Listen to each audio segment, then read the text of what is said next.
pemasaran produk UMKM. Pertama, ini memang kita sudah sangat umum sekali ya, kalau UMKM itu banyak ibu-ibu dan itu banyak yang gaptek. Jadi kebetulan saya pernah punya bisnis marketplace, sudah kita ajarkan berkali-kali, tapi Pak bisa nggak Pak? Pokoknya saya terima jadi iklannya sudah terpasang gitu loh. Nah, padahal kita harus mandiri ibu-ibu, kita harus bisa mengoperasikan sendiri bagaimana kita bisa memasarkan produk kita secara digital. Kemudian dari kesulitan-kesulitan memasarkan itu sehingga akhirnya usahanya tidak berkembang. Itu pada umumnya permasalahan daripada tentang pemasaran produk-produk UMKM.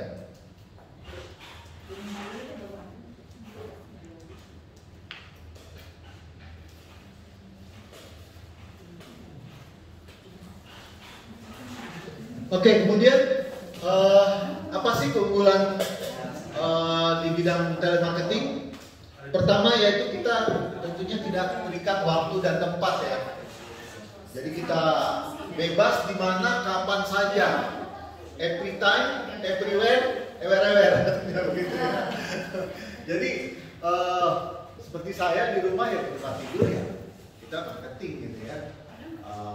Kadang-kadang handphone dibawa ke kamar mandi karena ada panggilan penting atau apa gitu, orang order gitu ya. Jadi ini pentingnya digital marketing, kapan saja, di mana saja. Gitu. Oke, pangsa pasar. Kalau kita punya toko biasa, tentunya kita cakupannya hanya paling radius berapa meter. Tapi dengan digital marketing, tidak hanya sekota Depok, bahkan di luar kota Depok, bahkan di luar negeri pun orang bisa berbelanja ke kita, gitu ya. Kemudian media promosinya sangat efektif ya, bahkan banyak tempat-tempat yang gratis ya, murah meriah. Bahkan banyak pelaku toko online itu ya dia single fighter, semua dilakukan sendiri bisa gitu ya, karena sekarang sudah ada fasilitas yang sangat memadai, khususnya pengiriman barang gitu ya melalui Gojek gitu ya. Kemudian modal biaya operasional sudah pasti lebih murah. Karena apa?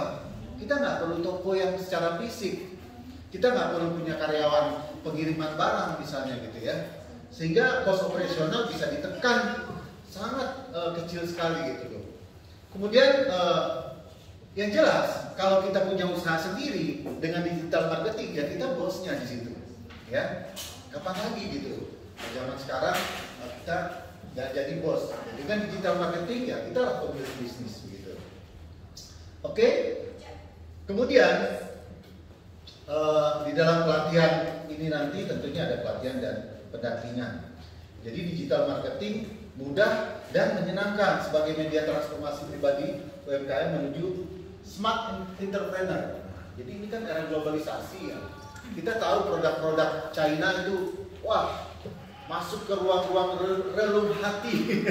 Ya produk bagus gitu. Iya betul. Ya. UMKM Indonesia kita harus bangkit gitu. Kita harus mengalahkan produk-produk dari luar bila perlu produk kita yang ke luar negeri. Ya, contoh nih yang punya bisnis wisata. Saya kepikir waktu ke Turki, kenapa enggak sih kita bikin produk juga kayak Turki sehingga orang Turki yang ke depan kita gitu loh. Jangan kita yang ke Turki gitu loh. Kebalikannya gitu loh. Oke, seperti itu. Saya mungkin sedikit ya, ini waktunya terbatas. Contoh saya senang. Saya belajar memang dari negara China. Anda tahu kenapa banyak orang mengenal internet yang aman dan sehat ya. Jadi kita tahu browser, apa aja browser yang ada di handphone atau di PC kita atau laptop kita, ada Google Chrome, ada Mozilla, Firefox dan banyak lagi yang lainnya. Nah ini kita akan belajar tentang itu ya. Jadi itu adalah mesin perambah untuk membuka situs-situs di internet. Kemudian ada search engine seperti Google gitu ya. Ya. Penting sekali kita bisa mengoperasikan search engine, kita mau cari material produk apa gitu, atau kita mau beriklan di mana. Kemudian ada juga nih tentang kunci situs. Nah kita harus tahu zaman sekarang ada VPN namanya. Kadang-kadang kita diblok, nggak bisa masuk ke satu tempat. Atau mungkin situs itu memang sengaja diblok oleh pemerintah atau apa. Kita harus mengerti tentang situs-situs yang diblokir. Kemudian apa itu SEO ya? Search Engine Optimization ya. Nah, itu adalah sebuah alat bagaimana kita bisa mengoptimalkan halaman kita atau situs kita supaya gampang dicari. Bagaimana kita bisa muncul di halaman pertama gitu ya. Jadi ini ada cerita dulu, ada sebuah butik yang terkenal di Depok namanya Cutnya ya. Itu nggak pernah kelihatan di halaman pertama, kalau saya buka muncul terus gitu loh. Ternyata dia pakai search engine. Nah, ini kita akan belajar juga gitu ya. Karena penting sekali toko itu selalu dilihat oleh orang lain. Ibaratnya toko kita selalu berada di pinggir jalan raya, dilihat orang terus. Nah, itu pentingnya search engine optimization ya. Oke, kemudian ada riset ya. Nah, itulah pentingnya digital marketing. Contoh produk saja ya. Salah satu produk kita perlu melakukan riset, dan riset itu nggak perlu kemana-mana, cukup di internet saja kita cari. Contoh di musim hujan, yang paling laris apa sih?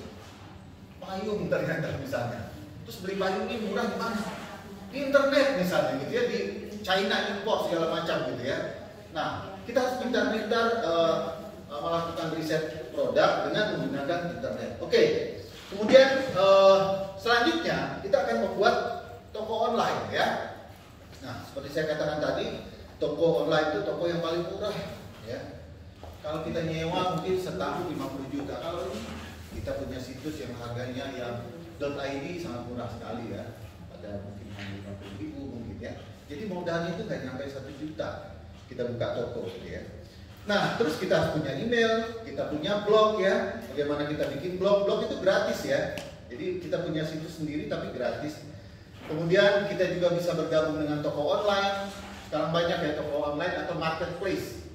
Nah, itu canggih lagi gitu ya. Ada Gojek, ada Tokopedia, sorry saya sebutkan. Kemudian harus ada konten ya.